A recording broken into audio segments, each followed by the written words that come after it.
Hi guys, so आजको game analysis गाडी कुदाउँदै कुदाउँदै है सो विराटनगरले टस जितेछ. So they are batting, they are put in Lumbini lions. Chase गर्न लागेको छ. अस्तिको पालि पनि चेस गर्दा म्यासिभ ब्लन्डर गरेको थियो सुसाइडल मोडमा गएर. I hope they don't repeat the same mistake again.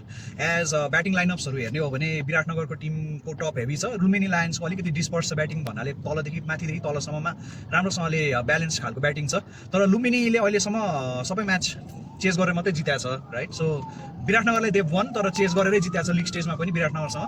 So यो चाहिँ उनीहरूको कम्फर्ट जोनभन्दा अलिकति बाहिर गएको छ लुम्बिनी. सो अनि प्लस लुम्बिनीको अहिले यो एनपिएलको स्ट्याट्स हेर्ने हो भने लास्ट 5 ओभर्समा उहाँहरूको अराउन्ड 40-42 भन्दा बढी छैन कि. So run second first batting गर्दाखेरि उनीहरूको डेथ ओभर्समा त्यति राम्रो छैन. सो फर विराटनगर उहाँहरूको बलिङ एट्याक सन्दीपले अब अभियसली मिडल ओभर्समा त चोक गर्नु नै हुन्छ, तर उहाँको फास्ट बलिङ युनिट पनि निकै राम्रो छ. सो उहाँहरूले लुम्बिनीलाई चाहिँ फ्लायर एउटा स्टार्ट चाहिँ हुन्छ नि त्यस्तो गर्नबाट रोक्नु भयो भने डेथमा आई थिङ्क लुम्बिनी लायन्सलाई अलिकति च्याप्न मिल्छ जस्तो लाग्छ. सो त्यो सेन्समा लुम्बिनी लायन्स क्रमल पनि हुनसक्छ. हिजोको अहिले ट्रेन्ड हेर्दाखेरि त 70, 80, 90, 100मा प्याकअप हुने जस्तो अवस्था छ.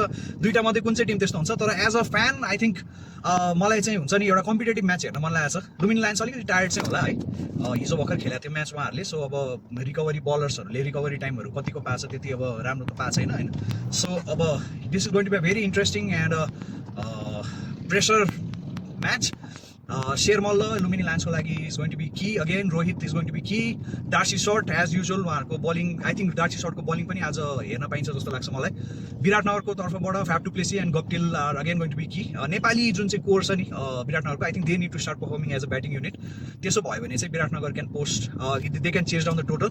लुम्बिनीले चाहिँ सुदूरपश्चिमको टेम्प्लेटमा खेल्नुपर्छ. विनोद भण्डारीको इनिङ्सबाट केही सिक्नु पऱ्यो लुम्बिनीको चाहिँ ब्याट्सम्यानले, रोहितले या इभन डार्सी सर्टले. सो अलिकति 150सम्म टार्गेट गरेर अगाडि गयो भने अन्डर लाइट्स अब टर्निङै पिच हुन्छ जस्तो लाग्यो. अलिक पिचहरू चाहिँ बिस्तारो स्लो डाउन. अब 3टा स्ट्रिपमा गेमहरू भएको छ, हरेक स्ट्रिपमा एटलिस्ट 10वटा म्याच त खेलेकै होला होइन. त्यो सेन्समा बल हिजो एकदम टर्न भइरहेको थियो क्या बल. सो त्यसो हुँदाखेरि फास्ट बलर्सहरूले अलिकति कटरहरू युज गर्नु पऱ्यो. स्पिनर्सहरूले अलिकति बलमा पेस कम राखेर बल फ्लाइट अलिकति गऱ्यो भने टर्न बढी पाउँछ. सन्दीप छ विराटनगरमा. So again is a very big threat. र शेरमल्ल अगेन लुम्बिनीबाट is going to be a major threat. अनि प्लस अरू स्पिनर्सहरू पनि रोहितहरूले पनि क्लिक गरिरहेको छ, राइट? सो त्यसो गर्दाखेरि इभन कन्टेस्ट छ.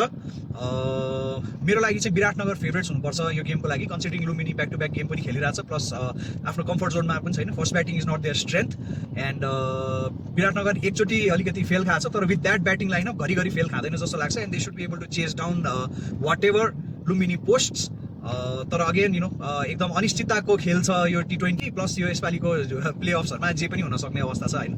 त्यसले गर्दाखेरि यो गेम चाहिँ इन्ट्रेस्टिङ होस् भन्ने चाहिँ as a fan I want this game to go to the last over.